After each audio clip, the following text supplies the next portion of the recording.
I'm Theron Ramacharaka. In other videos, I have pointed out the source of my YouTube username, and it's useful to point it out again because I'm going to present you material about nutrition upon request from somebody who has seen some of my other stuff here on my channel in YouTube.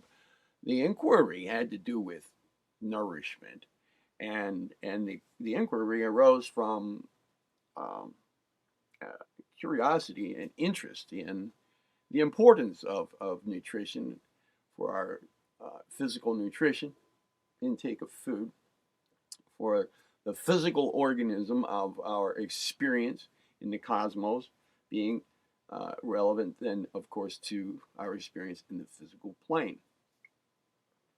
Maintaining its health, the health of that vehicle of experience, our physical body, is quite important for many reasons.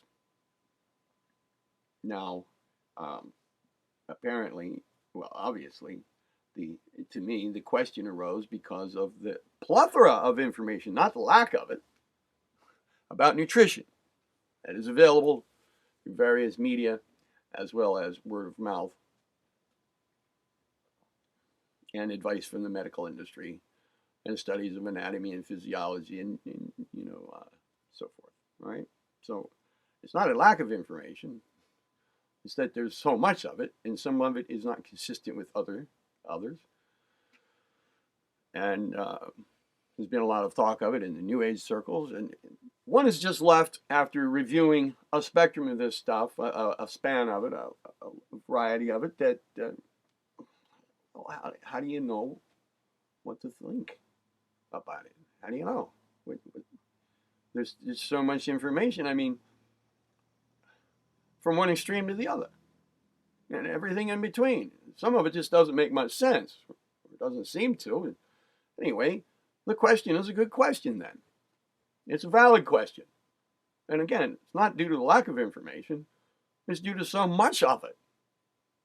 So it boils down to what's reliable information.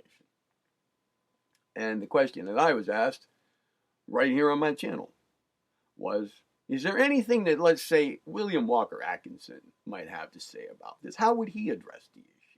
William Walker Atkinson being the writer of some other material that I've already posted here. And one of his pen names was Yogi Ramacharaka. Another one was Swami Panchadasi, who under which name he wrote The Astral World, a series which I am currently in the process of posting here. I have already recorded all of it as a series, but now I'm posting it. I am stopping and addressing this question, and I'm going to post this. But again, there's another one of his pen names, Yogi Ramacharaka.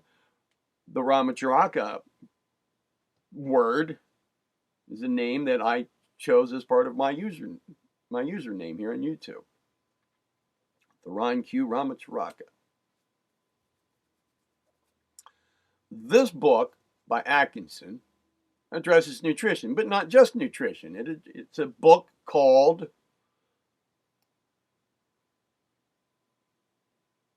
Hatha Yoga, the Yogi Philosophy of Physical Well-Being, with numerous exercises, published in 1904 by the Yogi Publication Society. Now, why does this come in a book of Hatha Yoga?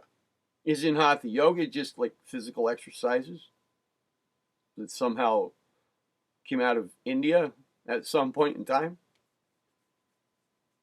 Isn't that yoga? Well, to describe to you everything that yoga involves would take quite a while, and it's not the point here. But yoga as we know it today, unless people have really put some time into studying yoga and what it includes and what it's about and what it's for and how it works as a comprehensive system, can take some while. And I've spent a long time looking into it and being involved with it. At its higher end, It can be rightfully called an occult practice. I don't want you to get a wrong idea. But, I'm not using the word occult in a negative sense here. Not at all. But a true yogi is an occultist. Well, let's just leave it at that. All right? Now, one small branch, one small necessary component of the entire system of yoga is Hatha Yoga. And it in itself is just a piece, a fraction of a branch, a more major branch of yoga called Raja Yoga. It's, let's say, Hatha Yoga is the first step in the ancient system, the ancient tradition of yoga. Hatha Yoga is the first step in Raja Yoga training. Now, here in the United States, when we go to yoga classes and stretch and breathe in, breathe out, assume various conditions or asanas, we're only participating in a part of that aspect of Hatha Yoga.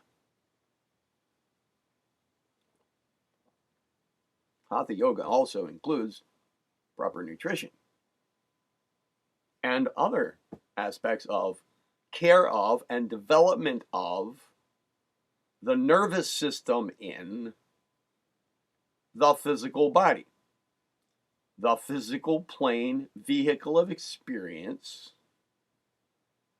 of the human constitution in the cosmos on the physical plane. Therefore, in this presentation of William Walker Atkinson's, aka Yogi Ramacharaka, of Hatha Yoga, we find discourse on nutrition. All right, then. I'm not going to read the whole book to you because it covers a spectrum of aspects of Hatha Yoga. Just going to go to the parts that have to do with nutrition, plus, before getting there, some lead-in material that's kind of relevant to it, kind of to build a slight theoretical background or backdrop upon which the talk of nutrition should be seen. So, I'm going to be skipping here some chapters, and I'm going to start with one called The Yogi's Regard for the Physical Body. As I have planned it out at this point, I am going to then go to the next chapter, which would be chapter 3. Chapter 2 is the yogi's regard for the physical body. Chapter 3, the work of the divine architect. And then skip a few chapters and go to chapter 8 called nourishment. Chapter 9 called hunger versus appetite. Chapter 10, prana absorption from food. Chapter 11, about food. And chapter 12, the irrigation of the body. And we'll stop there. I will create other videos regarding the same subject matter. Not just this one. This is where I'm going to get started in answering that question that was posed to me about nutrition and food. So, let me scroll down here. Just bear with me, please. And we're going to get started. I'm not going to create a series from this book. I'm going to go through all of those chapters right here, right now. So you get a whole picture. So there's continuity among these chapters that, from one chapter to another. And so far as I'm skipping a few, trying to put it, just to piece something together here for you to maintain continuity. I'm just going to read it all at once here. Okay? Here we go. The yogi's regard for the physical body. As soon as I scroll down to it. Here we are. The yogi's regard for the physical body. To the casual observer, the yogi philosophy presents the apparent anomaly of a teaching which, while holding that the physical body is material and as nothing when compared to the higher principles of man, at the same time devotes much care and importance to the instruction of its students in the direction of the careful attention, nourishment, training, exercise, and improvement of that physical body.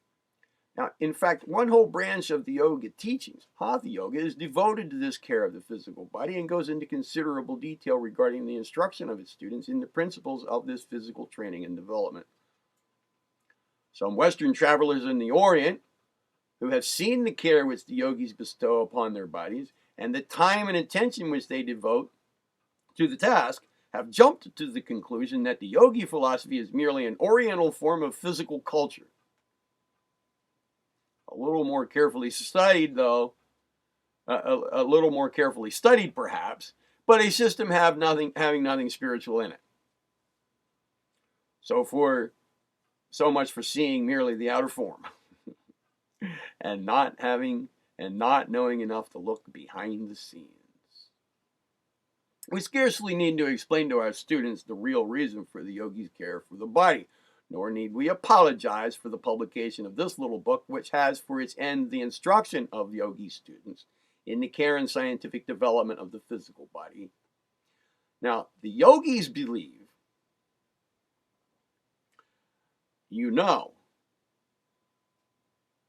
that the real man is not his body. They know that the immortal I, of which each human being is conscious to a greater or lesser degree, is not the body which it merely occupies and uses. They know that the body is but as a suit of clothes which the spirit puts on or off from time to time.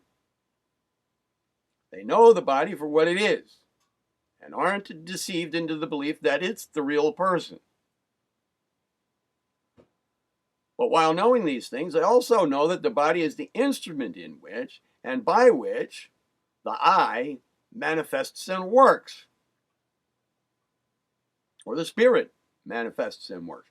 They know that the fleshly covering is necessary for man's manifestation and growth in this particular stage of his development.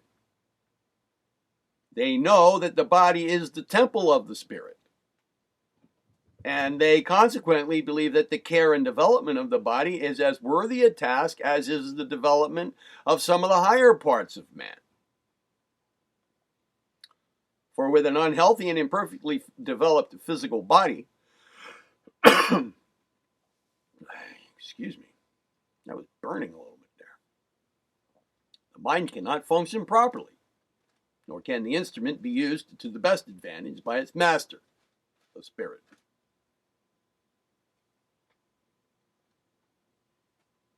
I have a cat back here scratching around. Hey, Puma. Relax. Relax. Come here, buddy. We're trying to record a video here. Help me out.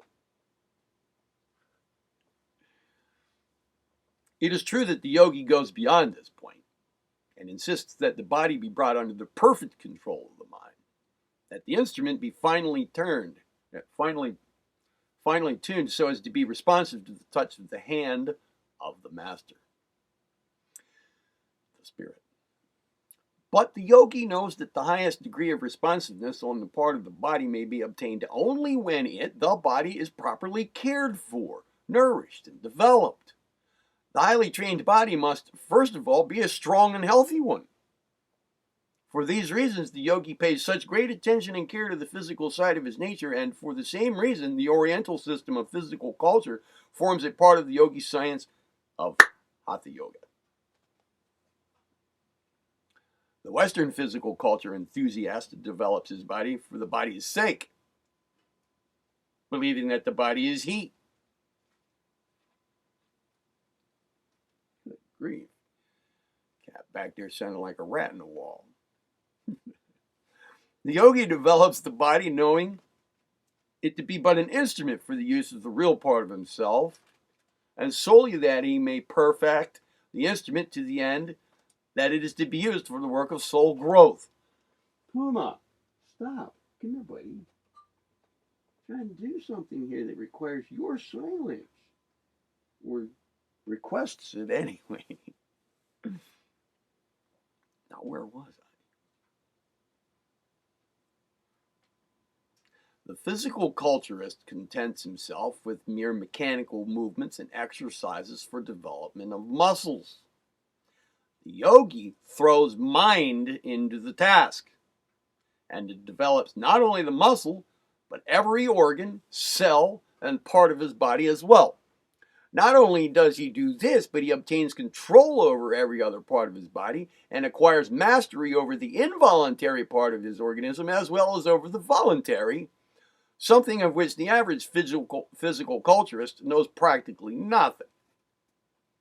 Now, we trust to point out to the Western student the way of the yogi teachings regarding the perfecting of the physical body, and feel assured that he who will follow us carefully and conscientiously here will be amply rewarded for the time and trouble put into it, and will acquire the feeling of mastery over a splendidly developed physical body, of which body he will feel as proud as does the master violinist of the Stradivarius, which responds almost with intelligence to the touch of his bow, or as does the master artisan over some perfect tool which enables him to create beautiful and useful things for the world.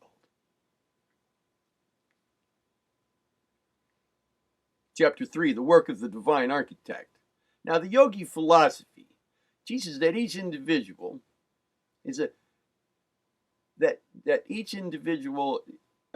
possesses a physical machine, his body, physical body, adapted to his needs, and also supplies him with the means of keeping it in order and of repairing it if his negligence allows it to become inefficient. The yogis recognize the human body as the handiwork of a great intelligence. They regard its organism as a working machine, as already implied, the conception and operation of which indicates the greatest wisdom and care. They know that the body is because of a great intelligence. And they know that the same intelligence is still operating through the physical body, and that as the individual falls in with the working of the divine law, so he will continue on in health and strength. Of course, that's not regarding other factors, outside factors that will influence it. They also know that when man runs contrary to that law, inharmony and disease result. They believe that it is ridiculous to suppose that this great intelligence caused the beautiful human body to exist. Now, this is disregarding whatever other interventions may have come along along the way. DNA manipulation, interbreeding with alien species or whatever. That doesn't matter. We don't have to stop here and say, oh, but what about those? You can include those in this thinking here. It doesn't matter. What's being said here still holds true in itself. So don't get off into some side diversion on me here, please. This great intelligence caused the human body, beautiful human body, to exist and then ran away and left it to its fate. No. They know that the intelligence still presides over each and every function of the body and may be safely trusted and not feared. That intelligence, the manifestation of which we call nature or the life principle, and similar names, is constantly on the alert to repair damage, heal wounds, knit together broken bones, throw off harmful materials which have accumulated in the system, and in thousands of other ways to keep the machine in good running order. Much that we call disease is really a beneficent action of nature designed to get rid of poisonous substances which we have allowed to enter and remain in our system. Now, let us see just what this body means. Let us suppose a soul seeking a tenement in which to work out this phase of his existence. Occultists know that in order to manifest in certain ways, the soul has need of fleshly habitation. Let us see what the soul requires in the way of a body, and then let us see whether nature has given it what it needs. In the first place, the soul needs a highly organized physical instrument of thought, and a central station from which it may direct the workings of the body. Nature provides that wonderful instrument, the human brain. the possibilities of which we at this time but faintly recognize. Puma.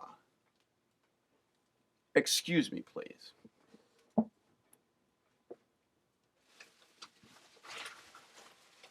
I'm going to put the crinkly things somewhere else right now. Okay. Perhaps you know about cats' love of crinkly things.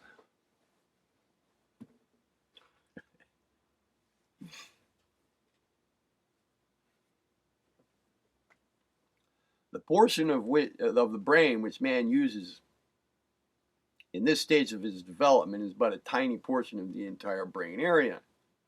The unused portion is awaiting the evolution of the race in general. Secondly, the soul needs organs designed to receive and record the various forms of impressions from without.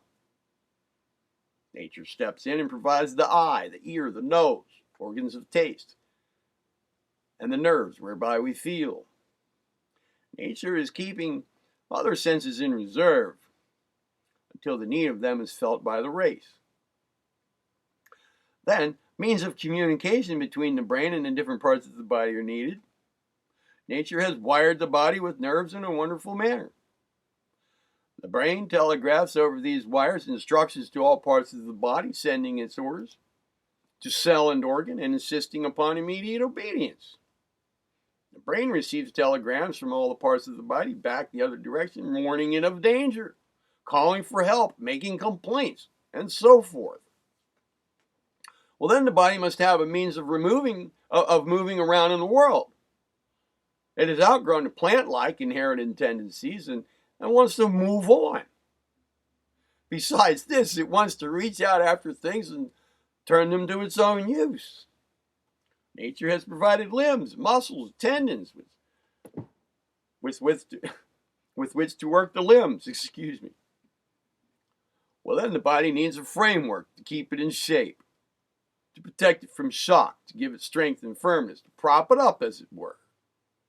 Nature gives it a bony frame known as a skeleton, a marvelous piece of machinery, which is well worthy of your study. The soul needs a physical means of communication with other embodied souls. Nature supplies the means of communication in the organs of speech and hearing. The body needs a system of carrying repair materials to all of its systems, to build up, replenish, repair, and strengthen all of the several parts. It also needs a similar system whereby the waste and refuse matter may be carried to the crematory, burned up and sent out of the system. Nature gives us the life-carrying blood, the arteries and the veins through which it flows to and fro, performing its work, the lungs to oxygenate the blood and burn up the waste matter in a crematory-like manner. The body needs material from the outside with which to build up and repair its parts. Nature provides means of eating the food, of digesting it, of extracting the nutritious elements, of converting it into shape for absorption by the system, and of excreting the waste portions. And finally, the body is provided with means of reproducing its kind and providing other souls with fleshly tenements. Well, it's well worth the time of anyone to study something of the wonderful mechanism and workings of the human body. And one gets from this study a most convincing realization of the reality of that great intelligence in nature. He sees the great life principle in operation. He sees that this is not blind to chance or haphazard happening, but it is the work of a mighty intelligence. And then he learns to trust that intelligence and to know that that which brought him into physical being will carry him through life. That the power which took charge of him then has charge of him now and will have charge of him always. And so we open ourselves to the inflow of the great life principle, so we will be benefited. If we fear it or don't trust it, and we shut the door on it and necessarily suffer thereby. Chapter 4, Our Friend, the Vital Force. Many people make the mistake of considering disease as an entity, a real thing, an opponent to health. This isn't correct. Health is the natural state of man, and disease is simply the absence of it. If one can comply with the laws of nature, then he can't be sick. When some law is violated, abnormal conditions result, and certain symptoms manifest themselves, and to which symptoms we give the name of some disease. That which we call disease is simply the result of nature's attempt to throw off or dislodge the abnormal condition in order to resume normal action. We are so apt to consider and speak of disease as an entity. We say that it attacks us, or that it seats itself in the organs, that it runs its course. It is very malignant. It is quite mild, or that it persistently resists all treatment, or that it yields readily, and so forth. We speak of it as if it were an entity possessed of character, disposition, and vital qualities. We consider it as something which takes possession of us and uses its power for our destruction. We speak of it as we would of a wolf in a sheepfold, a weasel in the chicken roost, a rat in the granary. And we go about fighting it as we would one of those animals just mentioned. We seek to kill it, or at least to scare it away.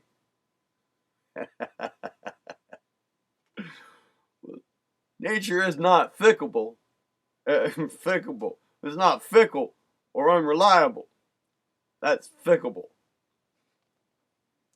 Life manifests itself within the body in pursuance to well-established laws and pursues its way slowly, rising until it reaches its zenith and then gradually going down the decline until the time comes for the body to be thrown off like an old, well-used garment, when the soul steps out of it on its mission of further development. Nature never intended that a man should part with his body until ripe old age was attained, and the yogis know that if nature's laws are observed from childhood, the death of a young or middle-aged person from disease would be as rare as his death from an accident. There is within every physical body a certain vital force, which is constantly doing the best it can for us, notwithstanding the reckless way in which we violate the cardinal principles of right living. Much of that which we call disease is but a defensive action of this vital force, a remedial effect. It's not a downward action, but an upward action on the part of the living organism. The action is abnormal because the conditions are abnormal, and the whole recuperative effort of the vital force is exerted toward the restoration of normal conditions. Now, the first great principle of the vital force is self-preservation. This principle is ever in evidence wherever life exists. Under its action, the male and the female are attracted. The embryo and the infant are provided with nourishment. The mother is caused to bear heroically the pains of maternity. The parents are impelled to shelter and protect their offspring under the most adverse circumstances. Why? Because all this means the instinct of race preservation. But the instinct of preservation of individual life is equally strong. All that a man hath, he shall give for his life.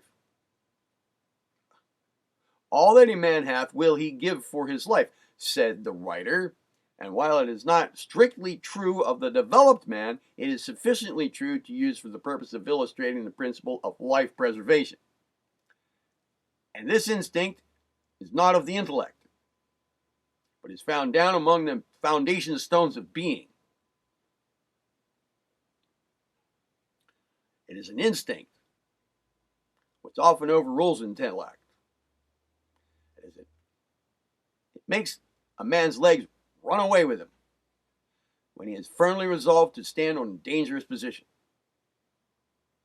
It causes a shipwrecked man to violate some of the principles of civilization, causing him to kill and eat his comrade and drink his blood. It has made wild beasts of men in the terrible black hole. And under many and varied conditions, it asserts its supremacy. It is working always for life, for health, more health. And it often makes us sick in order to make us healthier. Brings on a disease in order to get rid of some foul matter which our carelessness and folly has allowed to intrude into the system. The principle of self-preservation on the part of the vital force also moves us along the direction of health, as surely as does the influence within a magnetic needle make its point due north. We may turn aside, not heeding the impulse, but the urge is always there. The same instinct is within us, which in the seed causes it to put forth its little shoot, often moving weights 1,000 times heavier than itself in its effort to get to the sunlight. The same impulse carries the sapling to shoot upward from the ground. The same principle causes roots to spread downward and outward. In each case, although the direction is different, each move is in the right direction. If we are wounded, the vital force begins to heal the wound, doing the work with wonderful sagacity and precision. If we break a bone, all that we or the surgeon may do is to place the bone into juxtaposition and keep them there while the great vital force knits the fractured parts together. If we fall, or our muscles or ligaments are torn, all that we can do is to observe certain things in the way of attention, and the vital force starts in and to do its work. And drawing on the system for necessary materials repairs the damage. All physicians know, and their schools teach, that if a man is in good physical condition, his vital force will cause him to recover from almost any condition excepting when the vital organs are destroyed. When the physical system has been allowed to run down, recovery is much more difficult, if indeed not impossible, as the efficiency of the vital force is impaired and then compelled to work under very adverse conditions. But rest assured that it's doing the best it can for you always under existing conditions. If vital force cannot do for you all that it aims to do, it will not give up the attempt as hopeless, but will accommodate itself to circumstances and make the best of it. Give it a free hand and it will give you it will keep you in perfect health. Restrict it by irrational and unnatural methods of living, and it will still try to pull you through, and will serve you until the end, to the best of its ability, in spite of your ingratitude and stupidity. It will fight for you to the finish.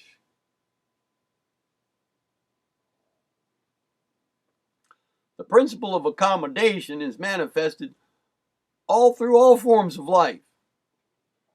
A seed dropped into the crevice of a rock, when it begins to grow, either becomes squeezed into the shape of the rock, or if it be strong enough, splits the rock into two and attains its normal shape. So in the case of man, who manages to live and thrive in all climates and conditions, the vital force has accommodated itself to the varying conditions. And where it could not split the rock, well then it sent out to sprout in a somewhat distorted shape, but still alive and hearty. No organism can become diseased while the proper conditions for health are observed. Health is but life under normal conditions. The conditions which caused a man to grow to a healthy, vigorous manhood are necessary to keep him in health and vigor. Given the right conditions, the vital force will do its best work, but given imperfect conditions, the vital force will be able to manifest but imperfectly, and more or less of what we call disease ensues. We're living in a civilization which has forced a more or less unnatural mode of life on us, And the vital force finds it hard to do as well. Hard to do as well for us as it would like. We don't eat naturally. We don't drink naturally. We don't sleep naturally. We don't breathe naturally. We don't even dress naturally. We have done those things which we ought not to have done. And we have left undone those things which we ought to have done. And there is no health within us. Or, we might add, as little health as we can help. We have dwelt upon the matter of the friendliness of the vital force, for the reason that it is a matter usually overlooked by those who have not made a study of it. It forms a part of the yogi philosophy of Hatha Yoga, and the yogis take it largely into consideration in their lives. They know that they have a good friend and a strong ally in the vital force, and they allow it to flow freely through them. And they try to interfere as little as possible with its operations. They know that the vital force is ever awake to their wellness and health. And they repose the greatest confidence in it. Much of the success of Hatha Yoga consists of methods best calculated to allow the vital force to work freely and without hindrance. You see? And its methods and exercises are largely devoted to that end. To clear the track of obstructions, and to give the chariot of the vital force the right of way on a smooth, clear road. You see, that's the aim of Hatha Yoga.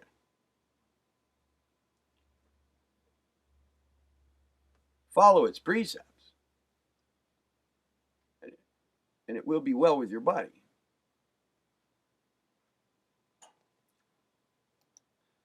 Now, with that background of information in mind, let's move forward to, bear with me, please,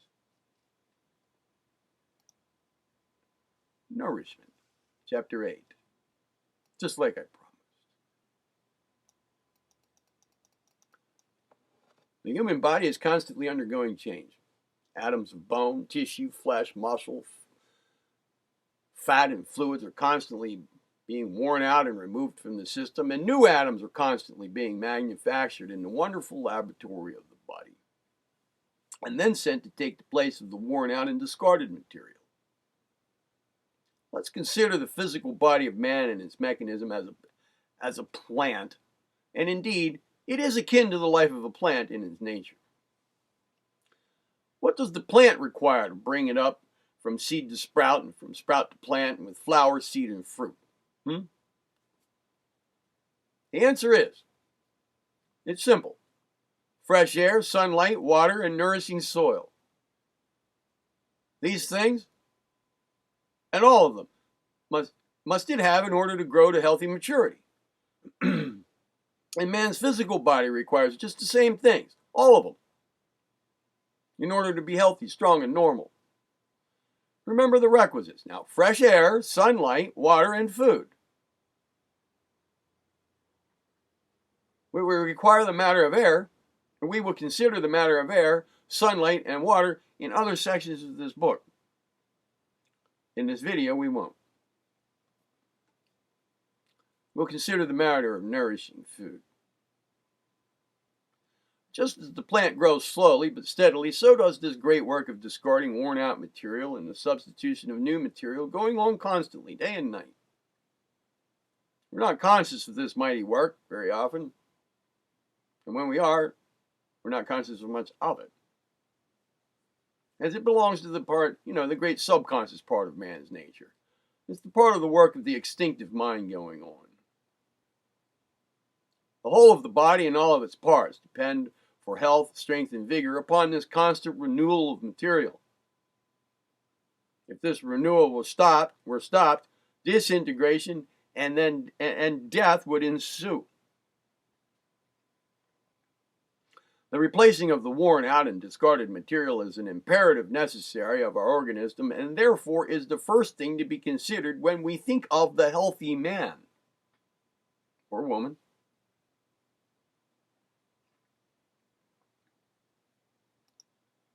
The keynote of this subject of food in the Hatha Yoga philosophy is the Sanskrit word, the English equivalent of which is nourishment. We print the word here in capital letters so that it may make an impression on our minds.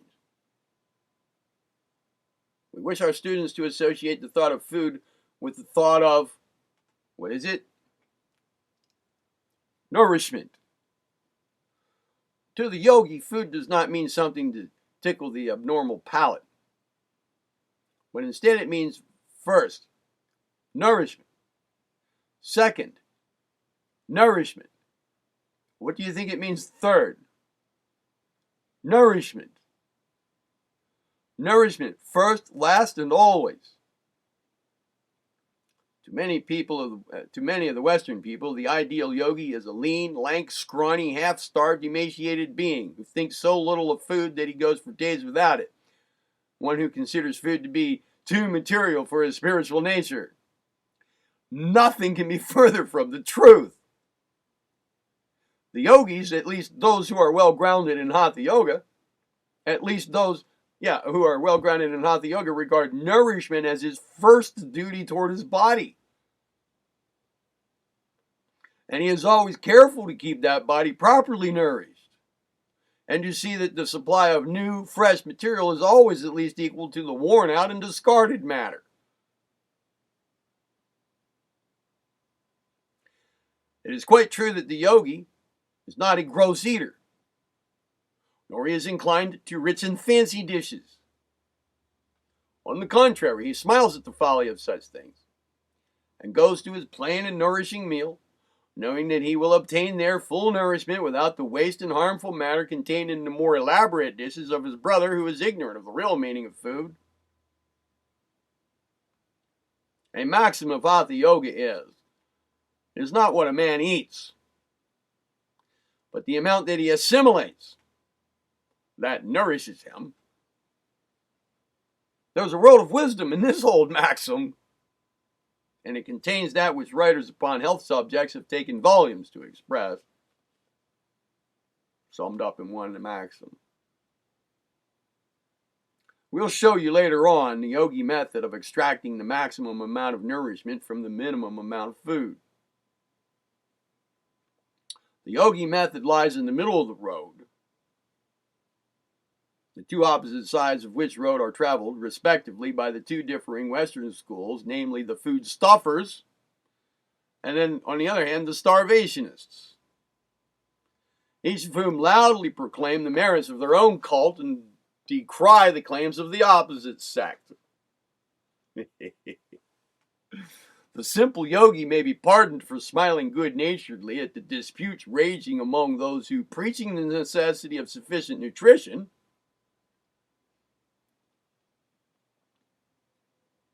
where am I?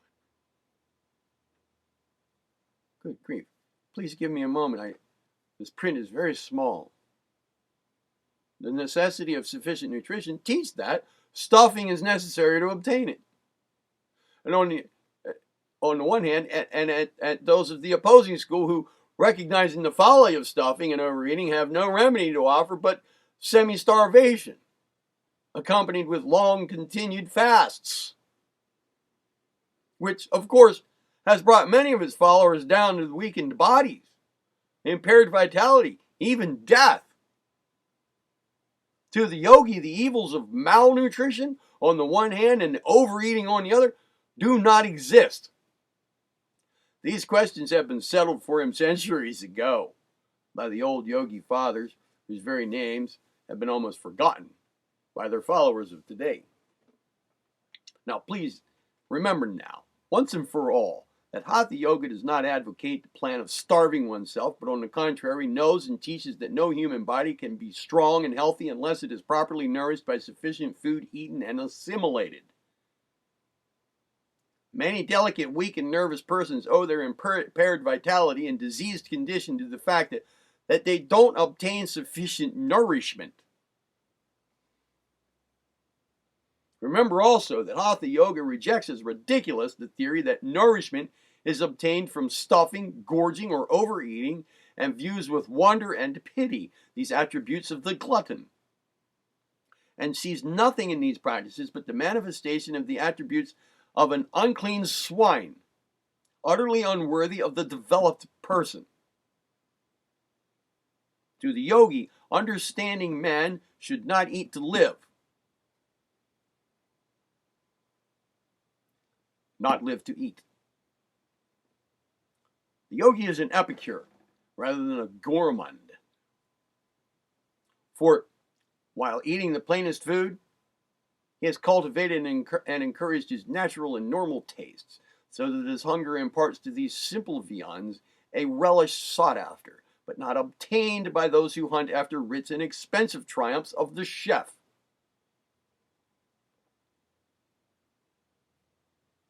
While eating for nourishment as his main object, he manages to make his food yield him a pleasure unknown to his brother who scorns the simple fare. In our next chapter, we will take up the subject of hunger and appetite, two entirely different attributes of the physical body. Although to most persons the two appear to mean almost the same thing. So we're at chapter 9, Hunger versus Appetite. As we said at the conclusion of the preceding chapter, hunger and appetite are two entirely different attributes of the human body. Hunger is the normal demand for food. Appetite is the abnormal craving.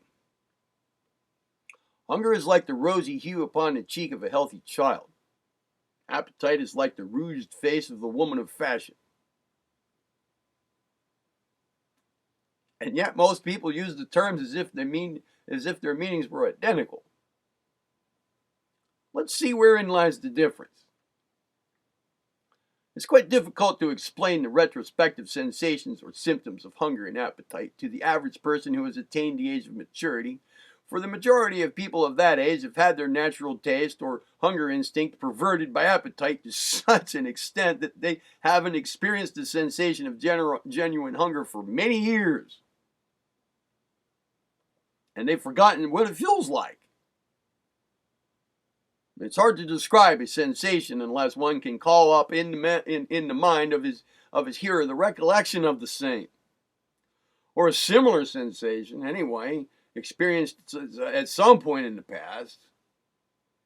We can describe a sound to the person of normal hearing by comparing it with something else he has heard, but imagine the difficulty of conveying an intelligent idea of a sound to a man who was born stone deaf, or of describing a color to a person born blind, or of giving an intelligent description of an odor to one born without a sense of smell. Well, to one who has emancipated himself from the thrall of appetite, the respective sensations of hunger and appetite are quite different and readily distinguished one from the other. And the mind of such a one readily grasps the precise meaning of each term.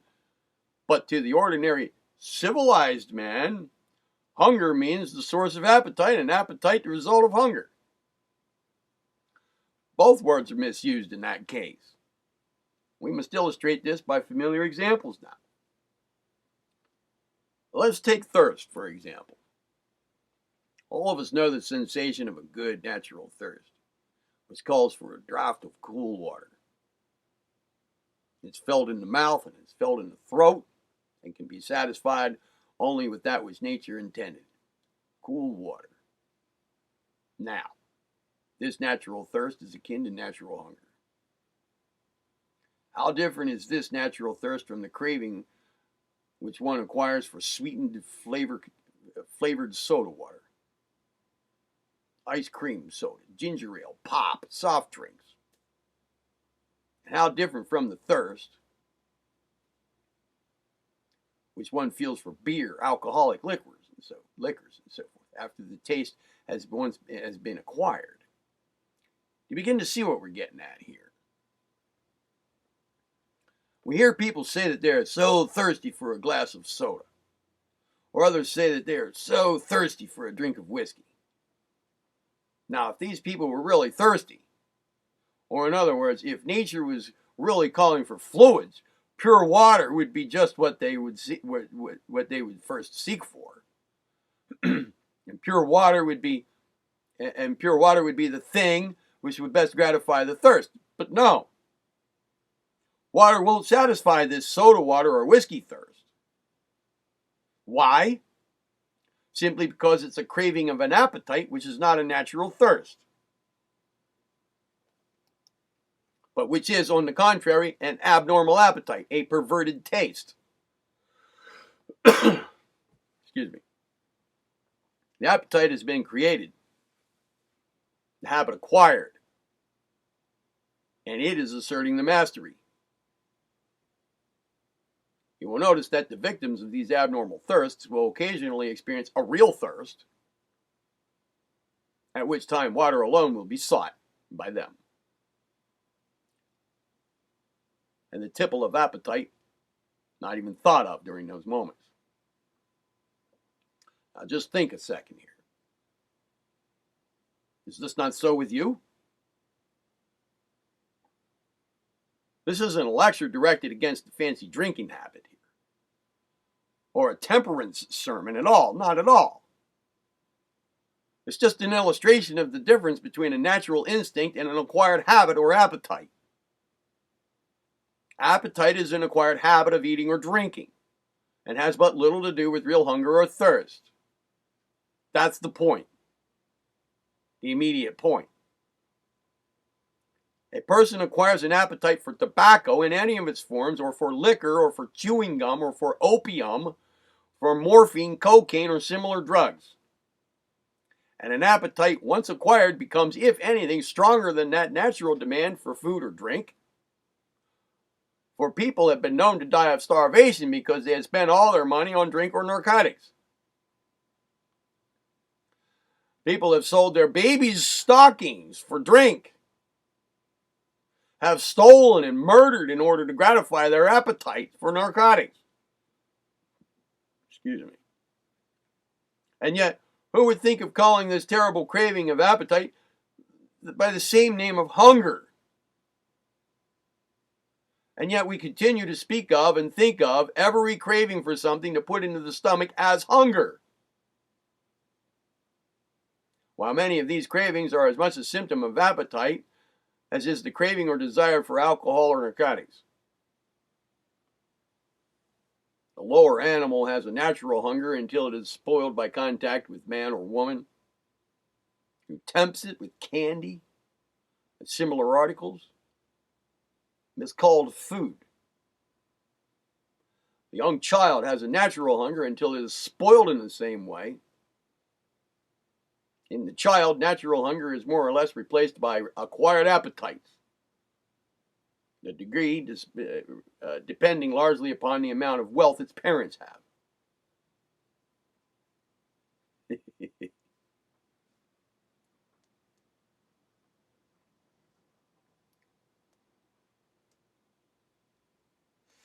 The greater the wealth, the greater the acquirement of false appetite. And as it grows older, it loses all recollection of what real hunger means. In fact, people speak of hunger as a distressing thing, rather than as a natural instinct. Sometimes men go out camping, and the open air, exercise, and natural life gives them again a taste of real hunger. And they eat like schoolboys, and with a relish they have not known for years. They feel hungry in earnest now, and eat because they have to, not from some mere habit, as they do when they're at home and they are overloading their stomachs continually. We recently read of a party of wealthy people who were shipwrecked while on a yachting pleasure trip. They were compelled to live on the most meager fare for about 10 days. When rescued, they looked the picture of health, rosy, bright-eyed, and possessed of the precious gift of a good natural hunger. Some of the party had been dyspeptic for years. But the 10 days experience with food scarce and at a premium had completely cured them of their dyspepsia and a few other troubles. They had obtained sufficient to properly nourish them and had gotten rid of the waste products of the system which had been poisoning them. Whether or not they stayed cured depended on whether they again exchanged hunger for appetite. Natural hunger, like natural thirst, expresses itself through the nerves of the mouth and the throat. And when one is hungry, the thought or mention of food causes a particular sensation in the mouth, throat, and salivary glands. The nerves of those parts manifest a peculiar sensation. The saliva begins to flow, and the whole of the region manifests a desire to get to work. The stomach gives no symptoms whatever, and is not at all in evidence at such times. One feels that the taste of good, wholesome food would be most pleasurable. There's none of these feelings of faintness, emptiness, gnawing, all goneness, and so forth in the region of the stomach. The last mentioned symptoms are all characteristics of the appetite habit, which is insisting that the habit must be continued. Do you ever notice that the drink habit calls forth just such symptoms? The craving and the all-gone feeling is characteristic of both forms of abnormal appetite. The man who is craving a smoke or a chew of tobacco feels the same way. A man who wonders why he can't get a dinner such as mother used to cook. You know why he can't get it? It's simply because he has replaced his natural hunger by an abnormal appetite. And he doesn't feel satisfied until he gratifies that appetite, which renders the homely fare of the past an impossibility. If the man were to cultivate a natural hunger by a return to first principles, he would have restored to him the meals of his youth. He would find many cooks just as good as mother was, for he'd be a boy again. You're probably wondering what all this has to do with health yoga, aren't you? Well, just this. The yogi has conquered appetite and allows hunger to manifest through him. He enjoys every mouthful of food, even to the crust of dry bread, and obtains nourishment and pleasure from it. He eats it in a manner unknown to most people, which will be described a little further on. And so far from being a self-starved anchorite, he is a well-fed, properly nourished enjoyer of the feast. For he has possessed himself of that most high piquant of all sauces, hunger.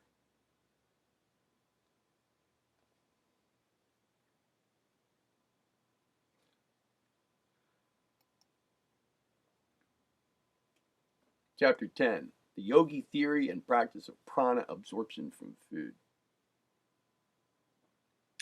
Nature's shrewdness in combining several duties into one, and also in rendering necessary duties pleasant, and thereby more likely to be performed, is illustrated in numberless ways. One of the most striking examples of this kind will be brought out in this chapter. We will see how she manages to accomplish several things at the same time, and how she also renders pleasant several most necessary offices of the physical system. Let's start with the statement of the yogi theory of the absorption of prana from food. This theory holds that there is contained in the food of man and the lower animals a certain form of prana, which is absolutely necessary for man's maintenance of strength and energy, and that such form of prana is absorbed from the food by the nerves of the tongue, mouth, and teeth. The act of mastication liberates this prana by separating the particles of the food into minute bits, thus exposing as many atoms of prana to the tongue, mouth, and teeth as possible. Now, the term atoms here Don't confuse those at this moment here. It said atoms of prana. The term atom is being used in a not an ordinary sense, right? And remember also, this was written in 1904. Our terminology today is slightly different than terminology of the past, as we all can imagine and know. Follow along with the spirit of what's being said, please.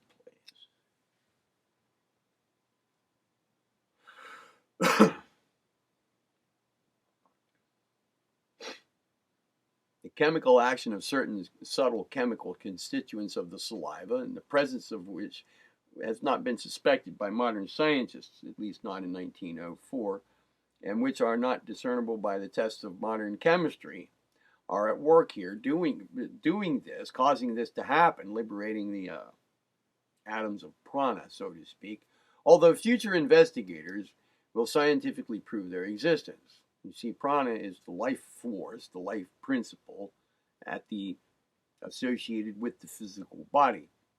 It is a part of the plane of forces. So we're not talking about, the physical side here of minerals, vitamins, and so forth. We're talking about the life force involved. Not even exactly the same thing as when we just kind of generically, in a medical sense, talk about the energy you get from food, as in calories. I'm talking about vitality. Once liberated from the food, this food prana flies to the nerves of the tongue, mouth, and teeth, passing through the flesh and bone readily, and is rapidly conveyed to numerous storage houses of the nervous system, from whence it is conveyed to all parts of the body, where it's used to furnish energy and vitality to the cells. This is a bare statement of the theory now, the details of which we will endeavor to fill in as we proceed.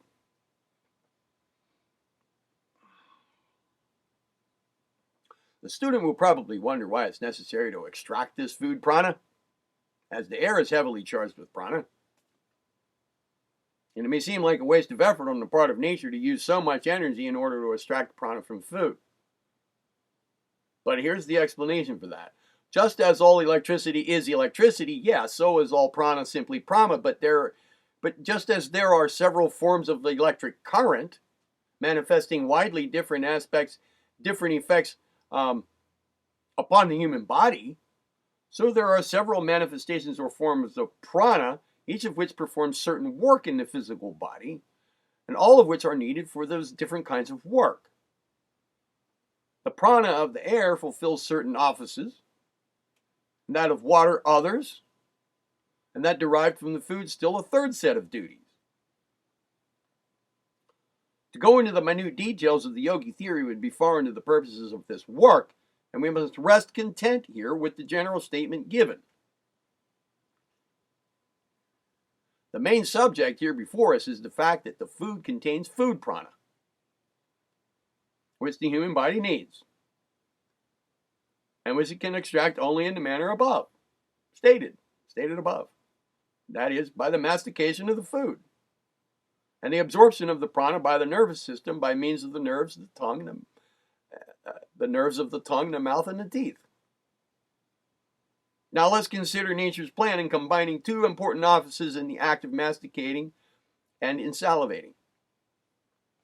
In the first place, nature intended every particle of food to be thoroughly masticated and insalivated before it was swallowed.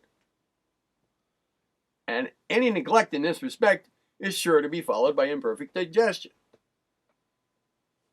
Thorough mastication is a natural habit of man, which has been neglected owing to the demands of artificial habits of living which have grown up around our civilization.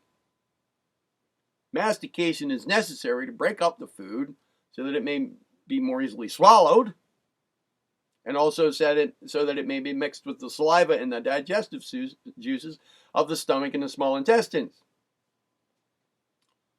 It promotes the flow of saliva, which is a most necessary part of the process of digestion. Insalivation of food it is part of the digestive process. and certain work is done by the saliva which can't be performed by any other digestive juices. Physiologists teach most positively that thorough mastication and proper insalivation of the food are prerequisites of normal digestion and form a most necessary part of the process. Certain specialists have gone much further and have given to the process of mastication and insalivation much more importance than have the general run of physiologists. One particular authority, Mr. Horace Fletcher, an American writer, has written most forcibly upon this subject and has given startling proofs of the importance of this function and the process of the physical body. In fact, Mr. Fletcher advises a particular form of mastication, which corresponds very closely to the yogi custom, although he advises it because of its wonderful effect on the digestion. Whereas the yogi practice a similar system upon the theory of the absorption of food prana. The truth is that both results are accomplished. It being a part of nature's strategy, you see, that the grinding of the food into small bits, the digestive process attending the insalivation, and the absorption of food prana are accomplished at the same time. An economy of force most remarkable.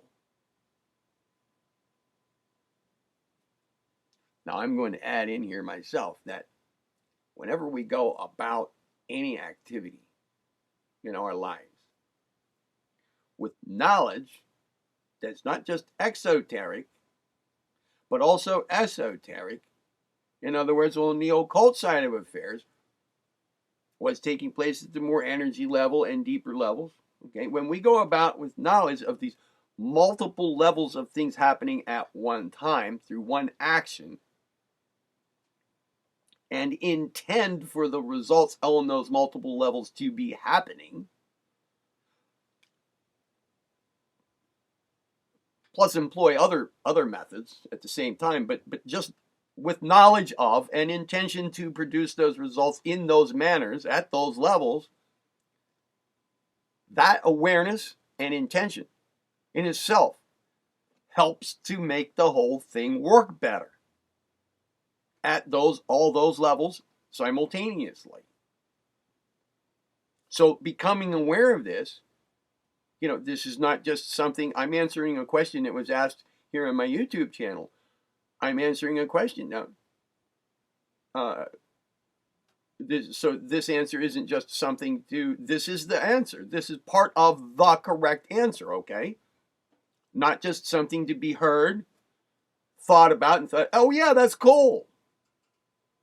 But if you have concerns in this area, remember this material. Remember what note I just stuck in here for you and employ it. Learn by whatever means, and I'm going to provide means here by which to change habits in life. In fact, I already posted one called the Calm Attention Technique of mind control or mental control to change habits, mental habits, which can and will result in physical habits with proper attention given to them. So here I'm giving clues, okay? How to do this. Awareness and intention are key factors in the success of what you want to get accomplished by listening to and bearing with me through this video.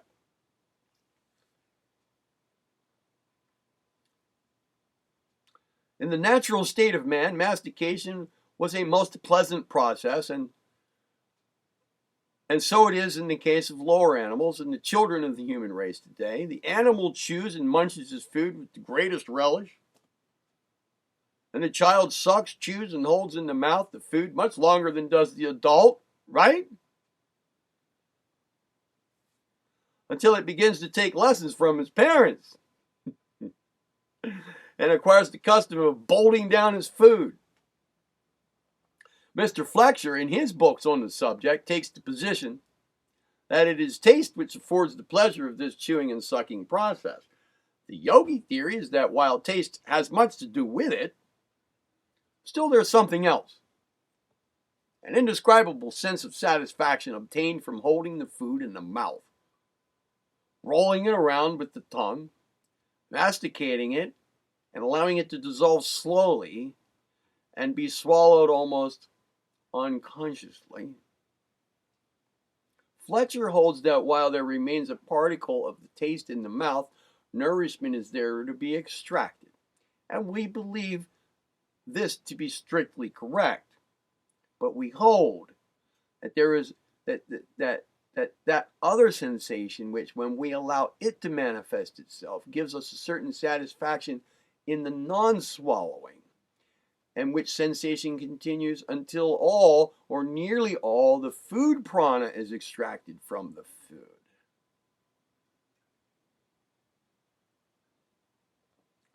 You'll notice that if you follow the yogi plan of eating, even partially, that you will be loath to part with the food, and that instead of bolting it at once, you will allow it to gradually melt away in the mouth until suddenly you realize that it's all gone.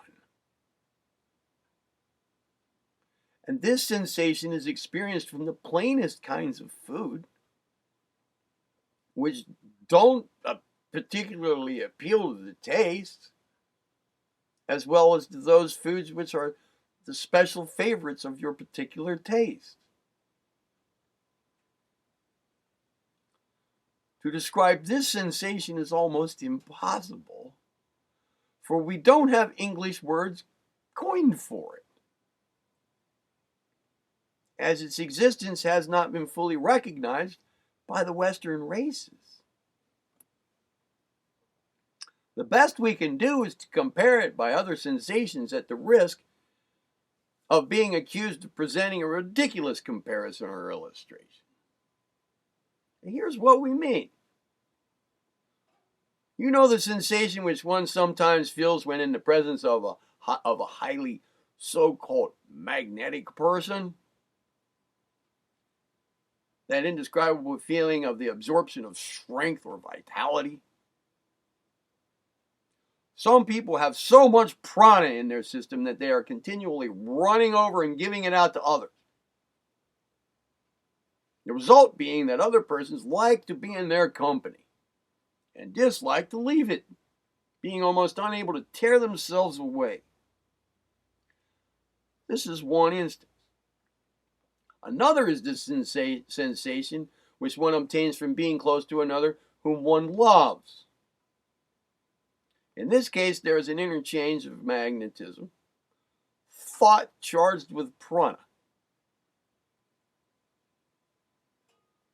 which is quite exhilarating. A kiss from the loved one is so filled with this thought charged with prana, this magnetism, that it thrills one from head to toe. This gives an imperfect illustration of what we're trying to get at here. The pleasure that one obtains from proper and normally eating is not alone a matter of taste, but is largely derived from that peculiar sensation of the absorption of magnetism, so to speak, in quotes here, or prana, which is very much akin to the examples above mentioned. Although until one realizes the similar character of the two manifestations of energy, the illustration may evoke a smile or even ridicule. When one has overcome the false appetite that we have said is so often mistaken for hunger, you'll masticate a dry crust of whole wheat bread and not only obtain a certain satisfaction of taste from the nourishment contained within it, but will enjoy the sensation of which we have spoken very keenly. It takes a little practice in order to get rid of the false appetite habit and to return to nature's plans. The most nourishing of foods will yield the most satisfaction to the normal taste. And it is a fact to be remembered that food prana is contained in food in direct proportion to its percentage of nourishment, by the way. Another instance of nature's wisdom. The yogi eats his food slowly, masticating each mouthful so long as he feels like it. That is, so long as it yields him any satisfaction. In the majority of cases, this sensation lasts so long as there remains any food in the mouth. As nature's involuntary processes gradually causes the food to be slowly dissolved and swallowed. The yogi moves his jaws slowly and allows the tongue to caress the food and the teeth to sink into it lovingly, knowing that he is extracting the food prana from it. Just like that note I made a little bit ago, knowing what's going on and intending for it to go on with its maximum, to its maximum level, getting the most benefit from it at all levels. That he is being stimulated and strengthened by this, and that he is replenishing his reservoir of energy. At the same time, he is conscious that he is preparing his food in the proper way for the digestive processes of the stomach and the small intestine, and is giving his body good material needed for the building up of the physical body. Those who follow the yogi plan of eating will obtain a far greater amount of nourishment from their food than does the ordinary person. For every ounce is forced to yield up maximum nourishment. While in the case of the man who bolts his food half masticated and insufficiently insalivated, much goes to waste and is passed from the system in the shape of a decaying and fermenting mass. Under the yogi plan, nothing is passed from the system as waste except the real waste matter. Every particle of nourishment being extracted from the food, and the greater portion of the food prana being absorbed from its atoms. The mastication breaks up the food into small particles, allowing the fluids of the saliva to interpenetrate it, the digestive juices of the saliva performing their necessary work, and the other juices acting upon the atoms of food in such a way as to liberate the food prana, thus allowing it to be taken up by the nervous system. The nervous system, see, not the circulatory system, the food prana, nervous system. The motion imparted to the food by the action of the jaws, tongue, and cheeks in the act of mastication causes it to present new atoms to the nerves ready to extract the food prana. The yogis hold the food in the mouth, masticating it slowly and thoroughly, and allowing it to be slowly swallowed by the involuntary process above alluded to, and they experience to the full the enjoyment attendant upon the extraction of prana. You may get an idea of this by taking into the mouth some particle of food when you have plenty of time for the experiment, now mind you, and then slowly masticating it, allowing it to gradually melt away in the mouth as you would a lump of sugar. You'll be surprised to find how thoroughly this work of involuntary swallowing is performed. The food gradually yields up its food prana and then melts away slowly and reaches the stomach. Take a crust of bread, for example, and masticate it thoroughly, with the idea of seeing how long it will last without being swallowed. You'll find that it will never be swallowed in the usual way, but will gradually disappear in the manner we just mentioned. And after being reduced to a pasty, creamy mass by degrees. And that little mouthful of bread will have yielded you about twice as much nourishment as a piece of equal size eaten in the contrary way, and about 3 times the amount of food prana.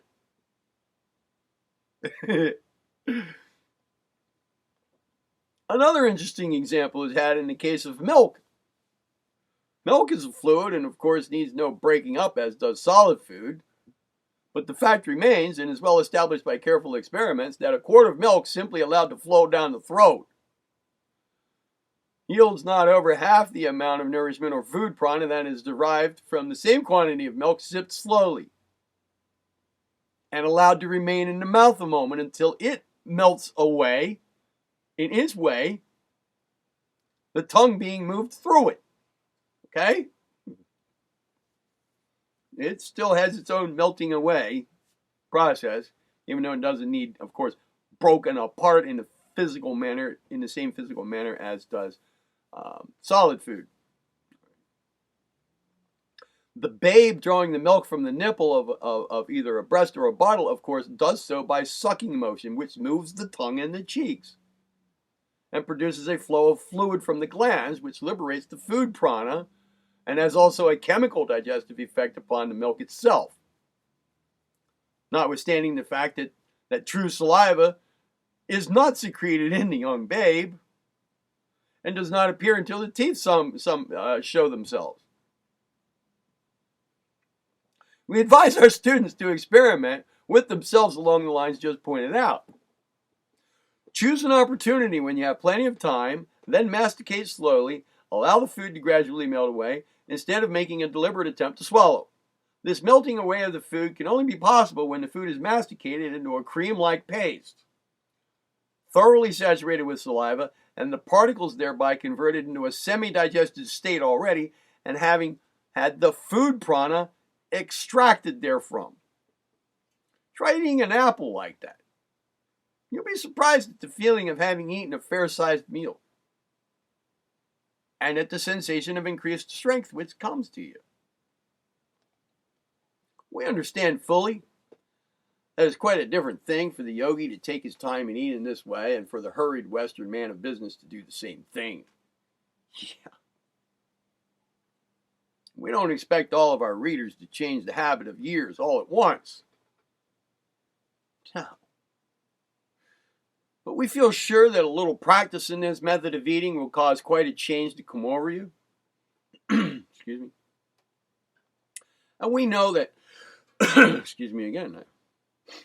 And we know that such occasional practice will soon result in quite an improvement in the everyday method of masticating the food. We know also that the student will find a new delight and additional relish in eating, and will soon learn to eat lovingly, that is, to feel loath to let the food in the mouth pass away. A new world of taste is opened up to the person who learns to follow this plan. He will get a far more pleasure from eating than ever before, and will have besides a much better digestion and much more vitality.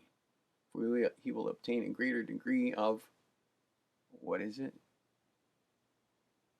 Nourishment. And an increased amount of food prana at the same time.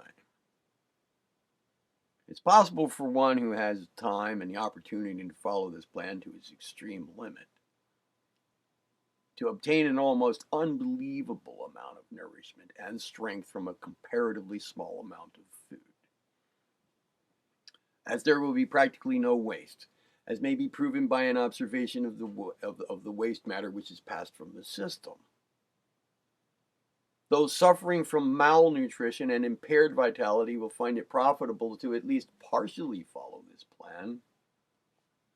The yogis are known as small eaters, and yet they understand fully the necessity and value of perfect nutrition, you see, and always keep the body well nourished and provided with building material. The secret, as you will readily see, is that they waste practically none of the nourishment in the food, as they extract practically all that it contains.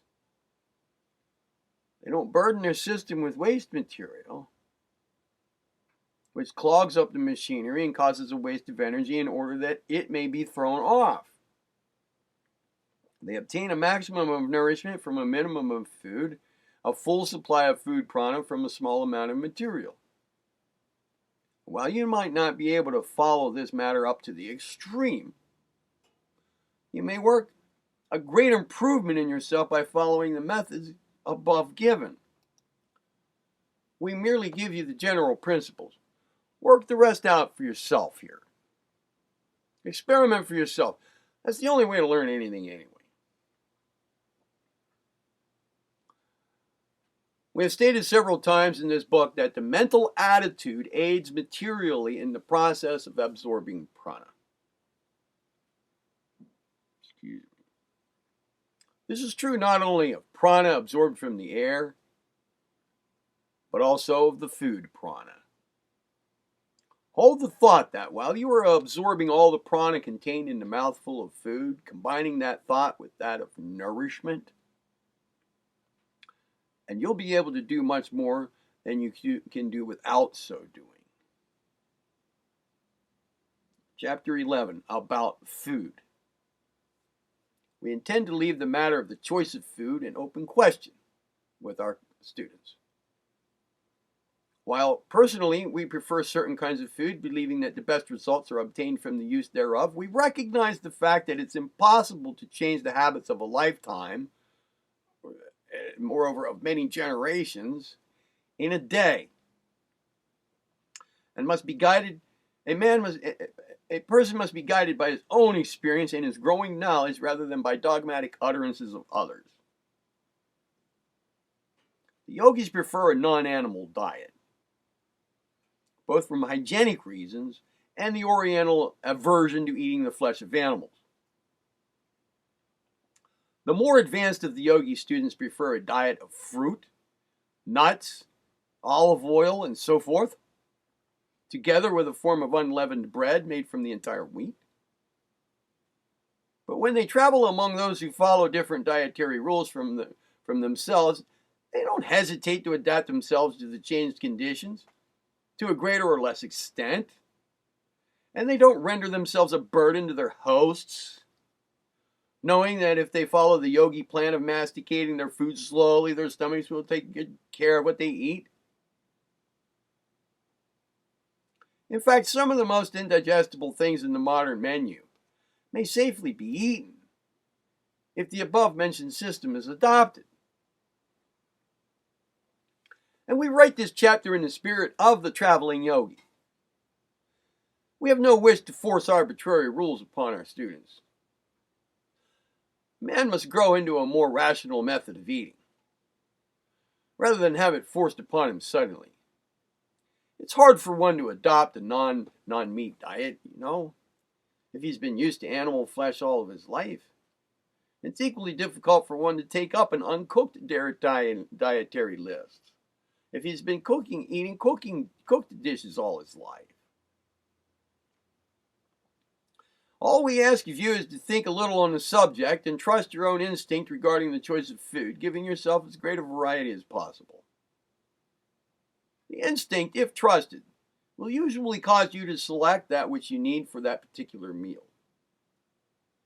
And we would prefer to trust the instinct rather than to bind ourselves to any fixed, unchangeable dietary. Eat pretty much what you feel like, providing you masticate it thoroughly and slowly, and give yourself a wide range of choice. We'll speak in this chapter of a few things which the rational man will avoid, and we'll do so merely in the way of general advice. In the matter of non-meat eating, we believe that mankind will gradually grow to feel that meat is not its proper diet. But we believe that one must outgrow that feeling, rather than to have it beaten out of him. For if he longs for the flesh pots of Egypt, it's about as bad as if he really participated in the feast. Man will cease to desire meat as he grows. But until that time comes, any forced restraint of the meat habit won't do him much good. Excuse me.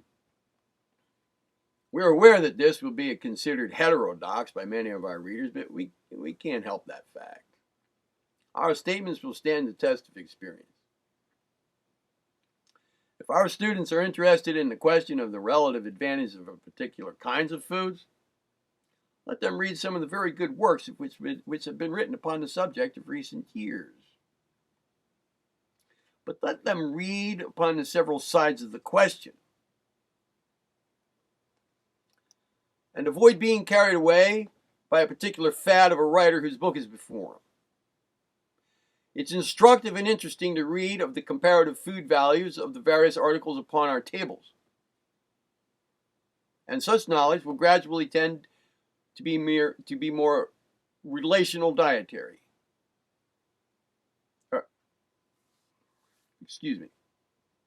It is instructive and interesting to read of the comparative food values of the various articles upon our tables, and such knowledge will gradually tend toward a more rational dietary or diet. But such changes must be the result of thought and experience, rather than upon a mere say-so of some person writing a hobby. We suggest that our students consider whether or not they are eating too much meat, whether they are living upon too much fat and grease, and whether they are eating enough fruit, whether whole bread would not be a good addition to the bill of their fare, and whether they are not indulging in too much pastry and made dishes. If we were asked to give them a general rule regarding eating, we would be apt to say, eat a variety of foods, avoid rich dishes, don't eat too much fat, beware of the frying pan, don't eat too much meat, and avoid especially pig meat and veal. Let your general habit of eating tend toward a simple, plain fare, rather than towards the elaborate dishes. Go slow on pastry. Cut out hot cakes from your list. Masticate thoroughly and slowly, according to the plan we've given you. And don't be afraid of food. If you eat it properly, it won't hurt you, providing you do not fear it. We think it better to make the first meal of the day a light one, as there is very little waste to prepare in the morning, as the body has been at rest all night. If possible, engage in a little exercise before breakfast. If you once return to the natural habit of proper mastication and experience the sensation that comes from proper eating, the one we talked about, the abnormal appetites which have been acquired will gradually fall away from you, and natural hunger will return. And when hunger is with you, the instinct will be very keen in picking out nutritious food for you. See? And you'll feel inclined toward that which will give you the nourishment that you need at any particular time. Man's instinct is a good guide, providing it hasn't been spoiled by the indulgence in the absurd dishes so common in these days, which create false appetite. If you feel out of sorts, don't be afraid to cut out a meal, and give the stomach a chance to get rid of what it has on hand. One can go without eating for a number of days without danger, although we do not advise prolonged fasts. We feel, however, that in sickness it is wise to give the stomach a rest, in order that the recuperative energy may be directed toward the casting out of the waste matter which has been causing the trouble. You'll notice that the animals stop eating when they're sick, and they lie around until health is restored, and then they return to their meals. We may take this lesson from them with considerable profit. We don't wish students to become food cranks who weigh, measure, and analyze every mouthful of food. We consider this an abnormal method and believe that such a course generates fear thought and fills the instinctive mind with all sorts of erroneous ideas. We think it a much better plan to use ordinary precautions and judgment in the selection of one's food, and then to bother no more about the matter, but eat with the thought of nourishment and strength in your minds, masticating the food as we have stated, and knowing that nature will do its work well. Keep as close to nature as possible, you see, and let her plans be your standard of measurement. The strong, healthy person isn't afraid of his food, and neither should the person who wishes to be healthy. Keep cheerful, breathe properly, eat properly, just live properly, and you won't have occasion to make a chemical analysis of every mouthful of food. Don't be afraid to trust your instinct. That's the natural guide, after all.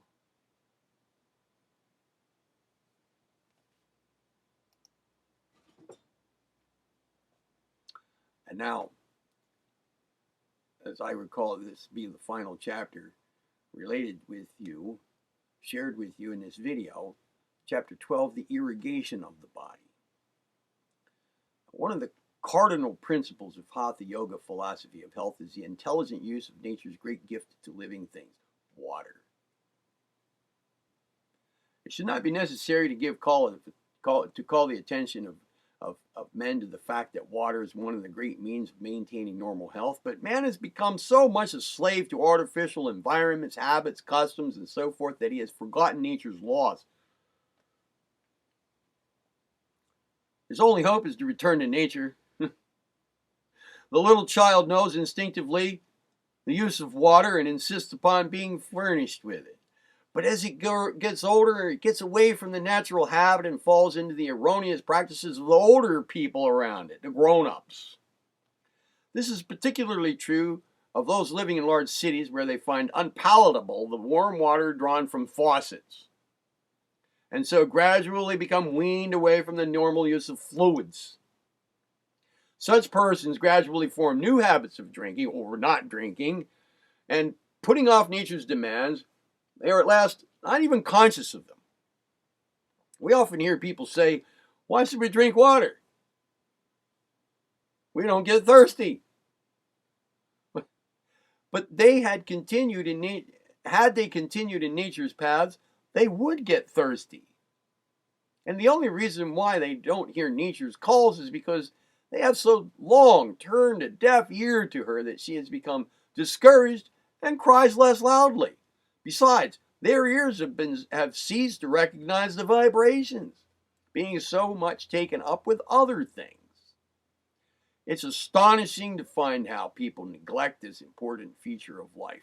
Many people drink scarcely any fluids, and even say they don't think it's good for them. This has gone so far that we know of one so-called health teacher who puts forth the astounding theory that thirst is a disease and counsels people against the use of fluids at all, stating that the use of them is unnatural. We won't attempt to argue with such teachings. Their folly must be apparent to anyone who will look at the natural life habits of man and the lower animals. Let man go back to nature and he'll see water drinking all around him, in all forms of life, from the plant up to the highest mammal.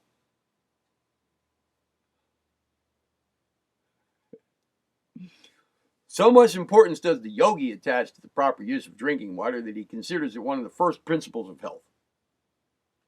He knows that a large percentage of sick people are sick because of their lack of fluids which the body requires. Just as the plant needs water, as well as the food derived from the soil and the air to bring it to healthy maturity, so does man require the proper amount of fluids to keep him in health, or to bring him again to health in the case of that he has lost it. Now, who would think of depriving a plant of water?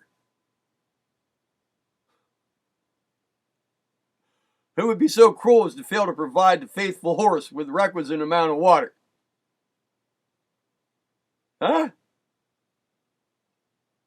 And yet man, while giving the plant and the animal that which his common sense tells him they require, will deprive himself of the life-giving fluid and will suffer the consequences just as would the plant or the horse under similar conditions. Keep this example of the plant and the horse before you when you consider the question of drinking water. Let's see what water is used for in the body, and then make up our minds whether or not we've been living normal lives in this respect. In the first place, about 70% of your physical body is water. A certain amount of this water is being used up by our system and leaves the body constantly. And every ounce that is used up must be replaced by another ounce if the body is to be kept in a normal condition. The system is continuously excreting water through the pores of the skin and in the shape of sweat and perspiration. Sweat is the term applied to such excretion when it is thrown off so rapidly that it gathers and collects in drops. But perspiration is the term applied when the water is continuously and unconsciously evaporated from the skin. Perspiration is the term, I already said that. Perspiration is continuously being evaporated from the skin, and experiments have shown that when it is prevented, the animal dies. In one of the festivals of ancient Rome, a boy was covered with gold leaf from head to foot in order to represent one of the gods. Well, he died before the gold leaf could be removed, the perspiration being unable to penetrate the varnish and the leaf. Nature's function was interrupted, and the body being unable to function properly, the soul threw off this fleshly tenement of his.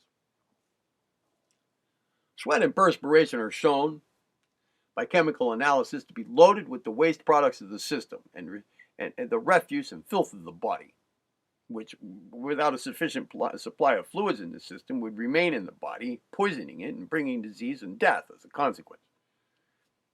The repair work of the body is continually going on, the used up and the worn out tissue being carried off and replaced by fresh new material from the blood, which has absorbed it from the nutrition in the food.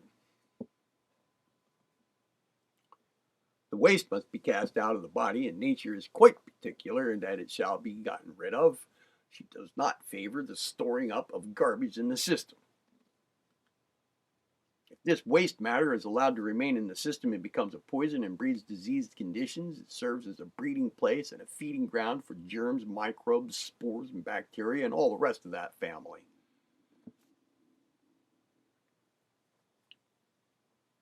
Germs do not bother the clean and the healthy system to any great extent, but let them come around one of those water haters, and it finds his or her body full of uncast off refuse and filth, and they settle down to business in there. We will have something more to say about this line when we come to the subject of bathing, but we're not going to get to that in this video. Water plays the most important part in the everyday life of the Hatha yogi. He uses it internally and externally. He uses it to keep healthy, and he teaches its value to bring about healthy conditions where disease has impaired the natural functioning of the body. We'll touch upon the use of water in several parts of this book. We wish to impress upon our students the importance of the subject, begging them not to pass it by as unimportant because it is so simple. 7 out of 10 of our readers need this advice. Don't pass it by, and this means you. Both perspiration and sweat are necessary also to dissipate the excessive body heat by their evaporation, and thus keep down the bodily temperature to a normal degree. The perspiration and sweat also as we have stated, assist in carrying off the waste products of the system. The skin being, in fact, a supplementary organ to the kidneys. Okay, so without water, the skin would, of course, be unable to perform this function. The normal adult excretes about 1.5 to 2 pints of water in every 24 hours in the shape of sweat and perspiration. But men working in rolling mills and so forth excrete much greater quantities. One can endure a much greater degree of heat in a dry atmosphere than in a moist one, because in the former, the perspiration is evaporated so rapidly that the heat is more readily and rapidly dissipated. Now, quite a quantity of water is exhaled through the lungs. The urinary organs pass off a large quantity in performing their functions, about 3 pints in the 24 hours, being the amount voided by the normal adult. And all this has to be replenished in order to keep the physical machinery going right. Water is needed by the system for a number of purposes. One of its purposes, as stated above, is to counteract and regulate the combustion constantly going on in our own bodies, arising from the chemical action of the oxygen extracted by the lungs from the air, coming into contact with the carbon rising from the food. This combustion going on in millions of cells produces the animal heat. The water passing through the system regulates this combustion so that it doesn't become too intense. Water is also used by the body as a common carrier. It flows through the arteries and the veins and conveys the blood corpuscles and elements of nutrition to the various parts of the body, that they may be used in the building up process, which we've described, perhaps in chapters that I left out. It was. Without fluids in the system, the quantity of blood must decrease. Yeah, that was making reference to a chapter called The Laboratory of the Body. Didn't read that, didn't share that here. On the return trip of the blood through the veins, the fluids take up the waste matter, much of which would be a rank poison if allowed to remain in the system, and carries it to the excretory system of the kidneys, the pores of the skin, the lungs, where the poisonous dead material and waste of the system is thrown off. Without sufficient fluids, this work can't be accomplished as nature intended. And this, a most important matter, without sufficient water, the waste portions of the food, the ashes of the system, can't be sufficiently moist enough to pass through the colon and out of the body. And so then constipation with all of its attendant evils results. The yogis know that 9/10 of the cases of chronic constipation arise from this cause. They also know that 9/10 of the cases of chronic constipation may be speedily cured by the return of the natural habit of drinking water. And we'll devote a special chapter to this subject, but we wish to direct the attention of the reader to its importance as often as possible. Yes, a sufficient supply of water is needed to aid in the proper stimulation and circulation of the blood, in the elimination of the waste products of the system, and in the normal assimilation of nourishment by the system. Persons who do not drink sufficient fluids almost invariably are deficient in their supply of blood. They are almost bloodless-looking creatures, pale, sallow, bloodless-looking, anemic creatures. Their skin is often dry and feverish, and they perspire but little. They have an unhealthy appearance and remind one of dried fruit, needing a good soaking to make them look plump and normal. Plumpy. They're nearly always sufferers from constipation, and constipation brings with it a myriad of disorders, as we'll show you in another chapter. We're not going to get there, not here. Their large intestines or colon are unclean, and the system is continually absorbing the products of the waste stored away there and endeavoring to get rid of it by means of foul breath, strong sweaty perspiration, and unnatural urine. This isn't pleasant reading now, is it? Or listening, is it? Well, it's necessary to use plain words. when calling your attention to these things.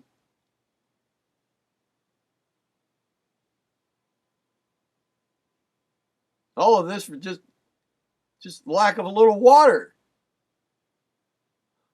I mean, just think of it. You're so particular in keeping yourself clean on the outside, allow yourselves to remain filthy within. Man's body needs water all over its inner parts.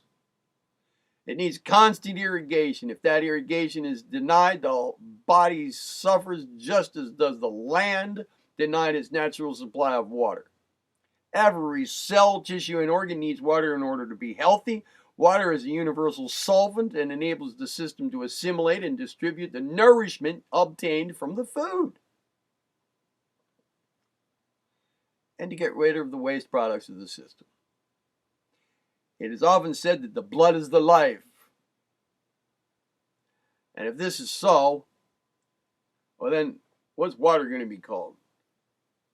For without water, the blood would be but dust. Water is also needed for the purpose of enabling the kidneys to perform their functions of carrying off the urea and so forth. Is needed in order to be manufactured into saliva, bile, pancreatic juice, gastric juices, and all the other valuable juices of the system, without which digestion would be impossible. So is water an important part of food? Yeah. Shut off your supply of fluids, and you decrease your supply of all these necessary things. You realize that, right? If you doubt these things, thinking them to be but just theories of the yogis, you have but to refer to any great scientific work on physiology, written by any of the great Western authorities on the subject. You'll find all that you have been told, all that we have told you, fully corroborated there. A well-known Western physiologist has said that so much water exists in the tissues of the normal system that it may be asserted as an axiom that all organisms live in water. And if there's no water, there can be no life or health. You've been shown that the kidneys secrete about 3 pints of urine in 24 hours, which is passed off from the system, carrying in solution waste products and poisonous chemical substances which have been gathered up from the system by the kidneys. In addition to this, we've shown you that the skin excretes from 1 and 1.5 pints to 2 pints of water in the shape of sweat and perspiration. Somebody just texted me. That was that sound. In the same time. In addition to this, there's a moderate quantity, average 10 to 15 ounces, given off by the lungs in exhalation during the same time. Besides, a certain amount also passes off through the excretions from the bowels. And a small amount is passed from the system in the shape of tears or other secretions and excretions of the body. Now, how much water is needed to renew this waste? Well, let's see. A certain amount of fluids is taken into the system with the food, particularly when certain kinds of food are eaten. But this is only a comparatively small portion of what has been thrown off from the system in its cleansing functions. The best authorities agree that from 2 quarts to 5 pints of water is the amount necessary to be taken daily by the average normal man or woman in order to make up the waste. Now, if that amount is not supplied to the body, it will withdraw fluids from the system until the person assumes that dried up state of which we have spoken, with the consequence that all the physical functions are impaired and the person is being dried up inside as well as on the surface. The machinery of the body being deprived of its lubricating and cleansing material. 2 quarts a day. Now just think of that. You people have been talking about 1 pint or even less each day. Do you wonder why you are afflicted with all sorts of bodily ailments? No wonder you're dyspeptic, constipated, bloodless, nervous, and generally all out of sorts. Your bodies are filled with all the sorts of poisonous substances which nature has not been able to eliminate and throw off through the kidneys and the skin because you've shut off your water supply. No wonder your colons are filled with impacted waste matter, which is poisoning your system, and which nature has been unable to pass off in the regular way because you didn't give her enough water with which to flush the sewer. No wonder your saliva and gastric juices are deficient. How do you suppose nature can manufacture them without sufficient water? No wonder your blood is deficient in quantity. Where do you suppose nature is going to get the fluids from which to make the blood? No wonder your nerves are out of condition. What with all this abnormal going on? Poor nature does the best she can, even though you're foolish. She draws a little water from the system in order that the machinery shall not entirely stop, but she can't draw too much, so she has to compromise. She does just as you do when the water in the spring is nearly exhausted. You try to make a little do the work of much, and must rest content with doing things only halfway right. The yogis aren't afraid to drink a sufficient amount of water every day. They're not afraid of thinning the blood, as are some of these dried up people.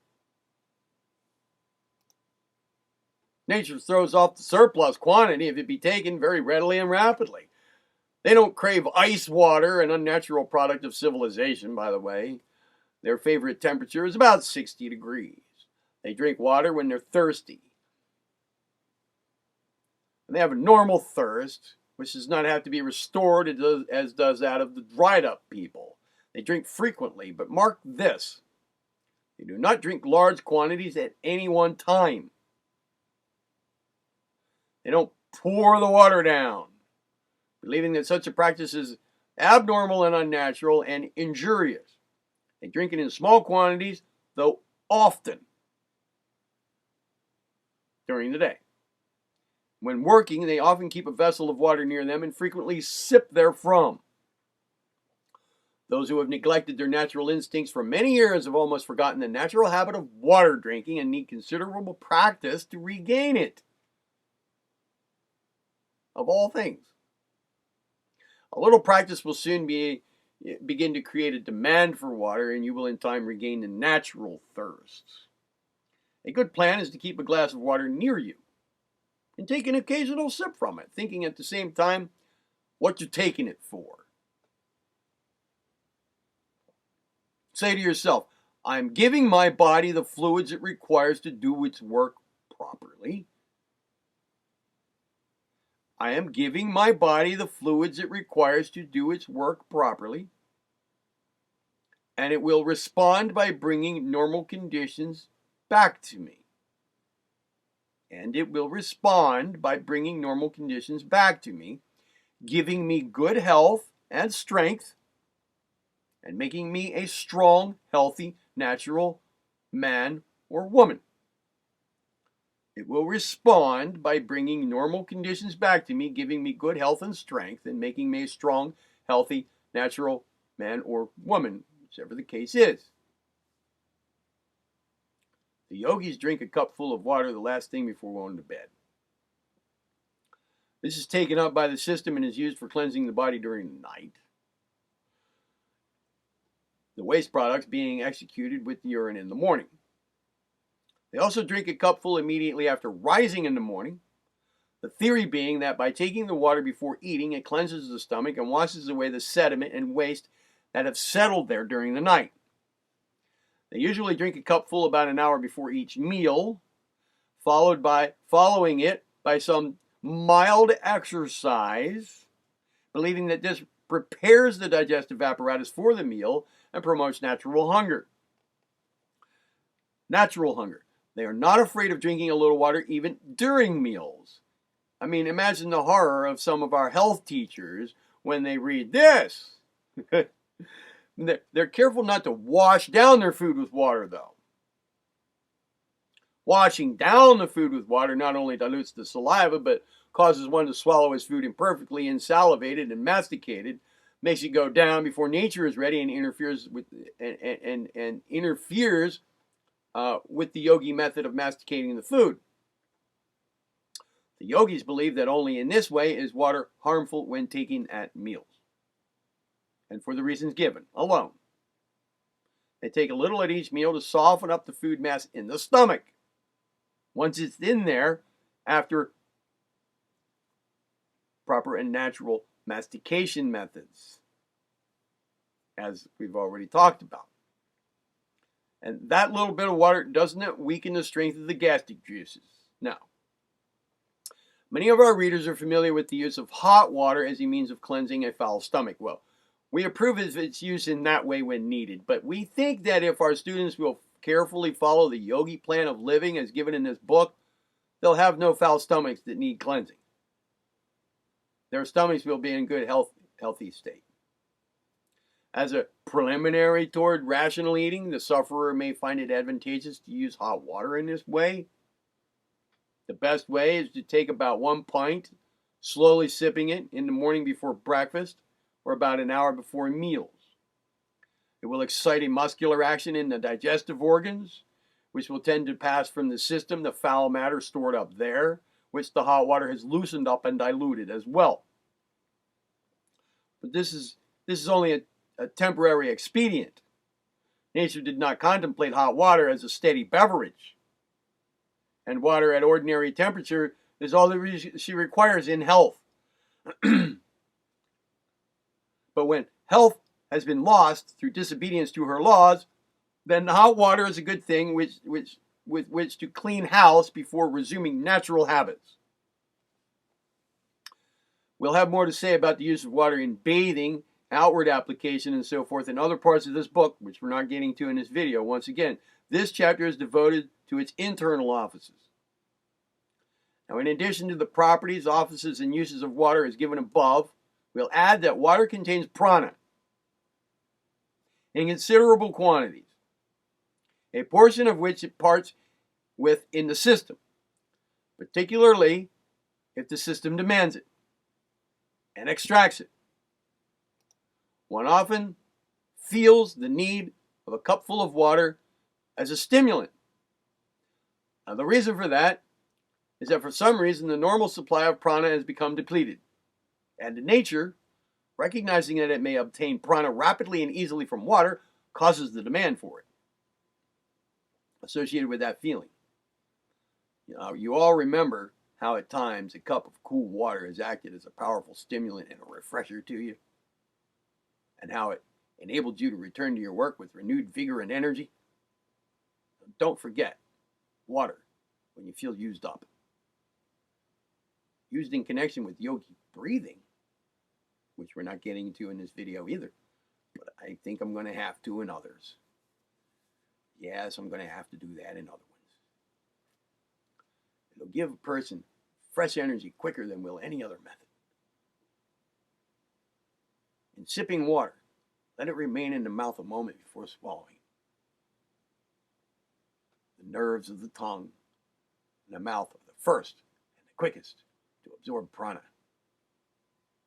And this plan will prove advantageous, particularly when one is tired.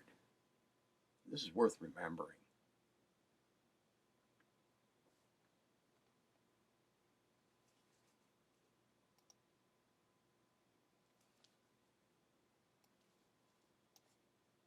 I'm done. I'll find related material, consistent, coherent, related material to supplement this, posted here in time, not too long from now. But I do have another project here, a series of videos, the Astral World, that I have yet to get posted.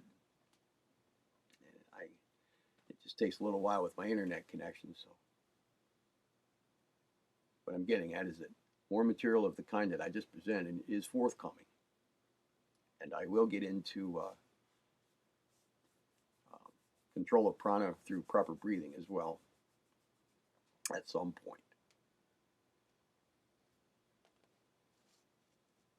I hope that at least has answered the question that was posted on my channel, to some extent anyway. and that it has been useful for the audience in general. Have a good day and be well.